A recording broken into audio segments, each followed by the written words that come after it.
बच्चों, नए सत्र में आपका स्वागत है।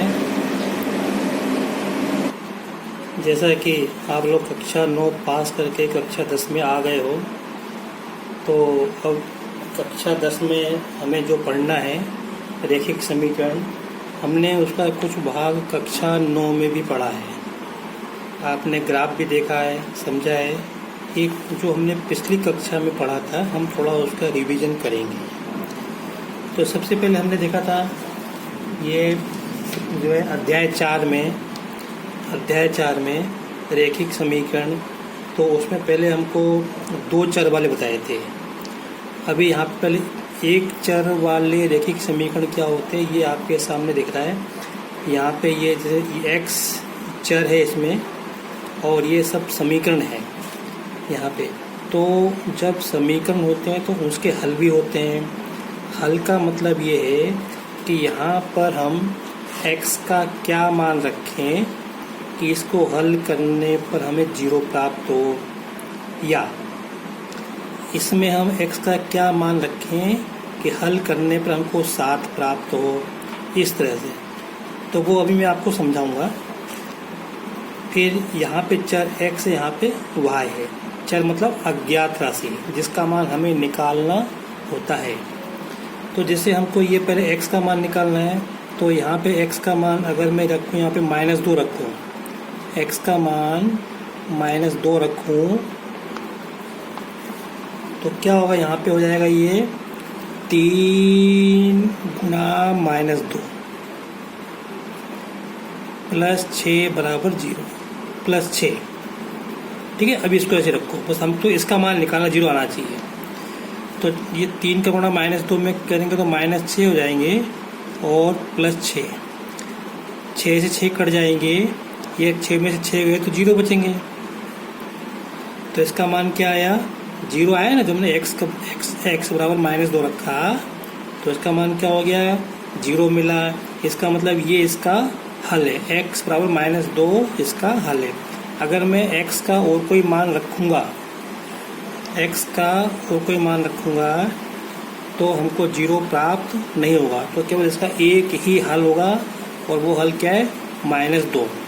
अब प्रश्न ये कि हम कैसे देखेंगे सर। आप कहोगे सर आपने x का मान -2 कैसे रख दिया। तो मैं आपको देखो, इसमें मैं आपको समझा रहा हूँ कैसे करेंगे। इसको हल करने के लिए जैसे मैं इसको हल कर रहा हूँ, तो यहाँ पे क्या करेंगे, ये 6 उधर ले जाओ, तो इधर 6 प्लस के तो माइनस हो जाएंगे, तो हो जाएगा 3x बराबर 7 - 6। ठीक है, और 7 में 6 गए तो 1, तो 3x बराबर 1। अब हमें x का मान निकालना है, तो 3 हटाओ, हटेंगे तो कहाँ जाएंगे, बटे में जाएंगे, क्योंकि गुणा में है। तो हो जाएगा x बराबर 1/3। तो ये जो समीकरण है इसका हल क्या होगा, 1/3, या x का मान क्या होगा, 1/3। ये इस समीकरण का हल है, x बराबर। अब आप इसमें 1/3 रखोगे यहाँ पे, तो देखो 3 से 3 कट जाएंगे, और तो 1 मिलेगा, 1 और 6 7। तो इसका ओके हल नहीं हो सकता। कैसे इसको आप हल कर सकते हैं, तो यहाँ पे 6 उधर जाएंगे तो 13 हो जाएंगे। तो इसका हल मिलेगा हमको x बराबर 13/3। अब इसको आप हल करके देखना कैसे आया, ये आपको ट्राई करना है। यहाँ पे चर क्या है, y। इसको अपन हल करेंगे तो यहाँ पे 5 को 2y बराबर -1 + 5। तो यहाँ से जाएगा 5 में से कितना 4, और y के बराबर क्या आएगा, 4/2। तो 2 एक कम 2, 2 दूनी 4, तो क्या y बराबर 2। यहाँ पे y का मान कितना आया, 2। तो ये इसका हल है। ठीक है, ये इसका हल है। तो ये थे 2 चर वाले समीकरण। अब बात करते हैं, सॉरी, ये है 1 चर वाले रैखिक समीकरण। अब हम बात करते हैं 2 चर वाले रैखिक समीकरण। रैखिक समीकरण का अर्थ आपको मालूम होना चाहिए। रैखिक समीकरण में जिस पे घातांक 1 हो, तो देखो इस पे घातांक 1 के, सब पे घातांक 1 हम लिखते नहीं हैं। अब मैं बात कर रहा हूँ 2 चर वाले रैखिक समीकरण, देखो कैसे हो। एक बात मैं बताता हूँ, ये जो 1 चर वाले रैखिक समीकरण, इसका मानक रूप क्या है, ax + b। ये इसका मानक रूप है ax + b। इसका हल क्या होगा, मतलब इसका हल होगा x बराबर माइनस बी बटे ए, इसका हल होगा। अगर आप यहाँ पे x का मान माइनस बी बटे ए रखोगे तो ये 0 हो जाएगा।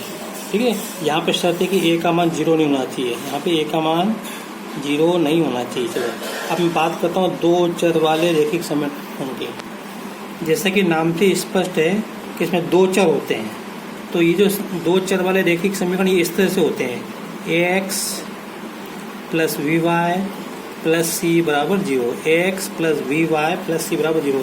यहाँ ए बी और सी संख्याएं हैं। संख्या मतलब जैसे 1 2 3 4 0.1 0.5 ये इस तरह से, -1 -2 हो सकती हैं। तो यहाँ पे लिखते हैं ए बी सी संख्या है। संख्या को थोड़ा और सही रूप क्या, वास्तविक संख्या। ए बी सी क्या है, वास्तविक संख्या है। एक बात और, ए का मान 0 नहीं होगा और बी का मान 0 नहीं होगा। यहाँ पे x का गुणांक a और b का गुणांक y, यहाँ पे 0 नहीं होना चाहिए। दोनों 0, a और b दोनों 0 नहीं हो सकते। a दोनों में से एक हो सकता है, या तो a हो या b, लेकिन दोनों एक साथ 0 नहीं हो सकते। तो ये वही लिखा है, a नॉट इक्वल टू 0, या a का मान 0 नहीं बराबर, b बराबर नहीं 0। एक बात इसको अपन ऐसा भी लिखते, कैसे, a square plus B square, a square plus B square not equal to 0 के बराबर, ऐसा अपन लिखते हैं। चलो अब देखते हैं, जैसा कि x प्लस वी वाई, इसलिए ये इस तरह ये दो चर वाले दो चर है x और y। तो देखो यहाँ पे मैंने लिखा 3x प्लस 2y प्लस 7 बराबर 0। देखो उसमें दो चर हैं और x ये a है, ये b है, ये c। यहाँ पे ये संख्या ऐसी भी हो सकती है 3/2x माइनस 2y प्लस वर्गमूल 3 बराबर 0, ये ऐसा भी हो सकता है। तो ये सब क्या है, ये दो चर वाले रैखिक समीकरण है। ठीक है, अब इसको हम ऐसा भी हम लिख सकते हैं, देखो 0 गुणा x प्लस 2y प्लस 5 बराबर 0, ये भी दो चर में रैखिक समीकरण है। दो के यहाँ पे x का गुणांक 0 है लेकिन y का गुणांक 0 नहीं है, तो ये भी रैखिक समीकरण है, ये भी रैखिक समीकरण है। फिर देखो हम ऐसा भी लिख सकते हैं, x माइनस 0 गुणा y माइनस 7 बराबर 0, ये भी रैखिक समीकरण है। इन दोनों में क्या अंतर, यहाँ पे x के गुणा में 0 था, यहाँ y के गुणा में 0 है। ठीक है, तो इस तरह से ये क्या है, रैखिक समीकरण है। हम इसको इस प्रकार भी लिख सकते हैं, 2x प्लस 5y बराबर 7। देखो इसमें 0 था, यहाँ पे ये 7 आ गया, तो कोई दिक्कत नहीं। लेकिन मानक रूप को ये इस रूप में ही लिखना, ये मानक रूप है, हमको इस रूप में, ये हमारा मानक रूप है। परीक्षा में अगर आए तो ये हमको ऐसे लिखना है। ठीक है, जैसे आपको परीक्षा में आया है, ये जो समीकरण है इसको मानक रूप में लिखो। मानक रूप का मतलब ये है कि इसको हमें यहाँ पे 0 होना चाहिए, बराबर के इस तरह 3 पद होना चाहिए, x वाला पद, y वाला पद, और जिसमें ये x y नहीं है। तो हम क्या करेंगे, इसको इधर लाओ, 2x माइनस 5y माइनस 7, ये प्लस का इधर आएगा तो माइनस का हो जाएगा, इधर क्या बचेगा 0। ये पक्षांतर करना आपको मालूम है, आता है, पक्षांतर करने पे चिन्ह बदल जाते हैं। तो ये आपका मानक रूप है, ये आपको समीकरण दिया था, ये मानक रूप है। यहाँ पे अब ऐसा प्रश्न आता है कि इसमें a का मान क्या है, b का मान क्या है, c का मान क्या है। तो देखो अभी बताते हैं हम आपको। देखो बच्चों, ये रिवीजन है, तो मैं तो आपको याद दिला रहा हूँ कि जो आपने कक्षा 9 में पढ़ा है। आपको ये भी याद होगा कि यहाँ पे जो 2 को अपन क्या बोलते हैं, ये x का गुणांक, y का गुणांक क्या है, -5, -7 क्या है, अचर राशि। तो मैं यहाँ पे लिख देता हूँ, आगे आप ध्यान रखेंगे। ठीक है, x का गुणांक 2 दिया, गुणांक मतलब x के गुणा में, ध्यान रखना एक गुणांक है, गुणा नहीं है। y का गुणांक -5 और अचर राशि क्या है, -7। यहाँ पे देखो ये रैखिक समीकरण है, क्योंकि x पे घातांक कितनी 1 है और y पे घातांक 1 है। मैं आप सबको फिर बता रहा हूँ कि यहाँ पे दो चर हैं, x और y, और 2 5 7 क्या, ये वास्तविक संख्या है। हमने यहाँ पे लिखा था ये वास्तविक संख्या, ये दशमलव में भी हो सकती है, बटे में भी हो सकती है। और तो ये दो चर में रैखिक समीकरण है। ये कक्षा 9 कि प्रश्नावली 4.1 का मैं दूसरा प्रश्न कर रहा हूँ। देखो क्या लिखा है, केवल समझाने के लिए, आपको याद रहने के लिए।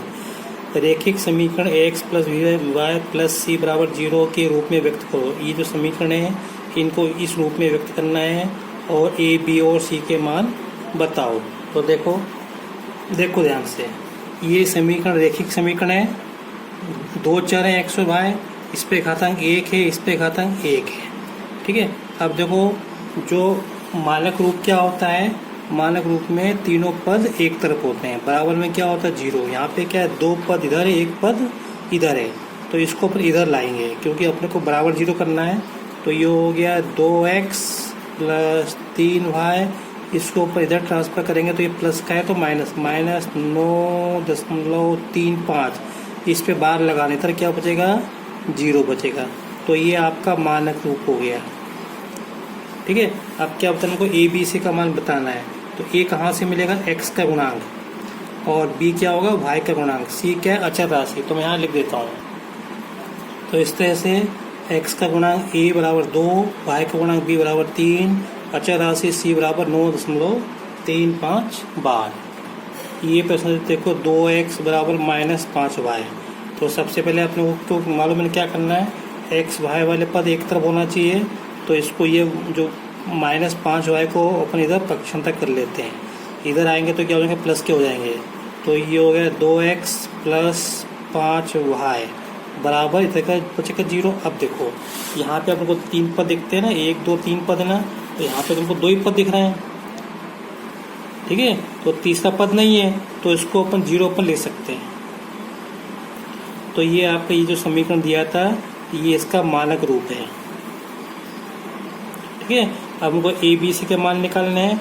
जैसा मैंने ऊपर बताया था, हम इसको ऐसे भी लिख सकते हैं, A X plus B Y plus C बराबर 0 से तुलना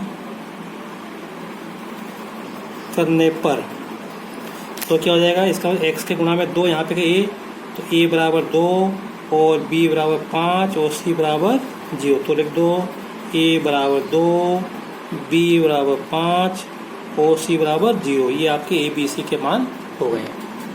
ये देखो 3x प्लस 2 बराबर 0।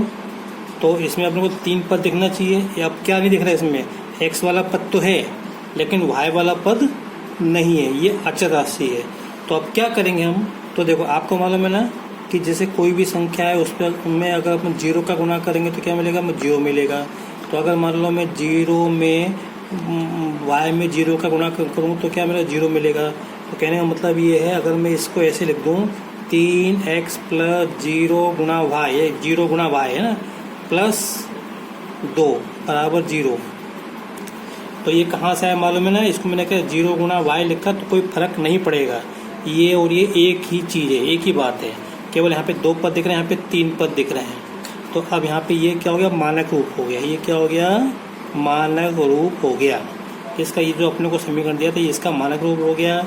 तो a का मान कितना हो गया, 3 हो गया, b का मान कितना हो गया, 0, c का मान कितना हो गया, 2।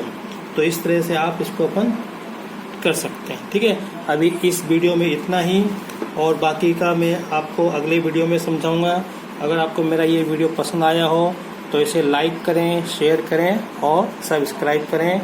और इन प्रश्नों को एक बार फिर से अपनी कॉपी में ये पाठ लेके इसको करने का प्रयास करें, और थोड़ा बहुत आपने लिंक में देखा होगा उससे समझने का प्रयास करें। और ये उदाहरण जो है, उदाहरण इसको आप थोड़ा पढ़ने का प्रयास करें, ये आगे काम आएगा। Thank you.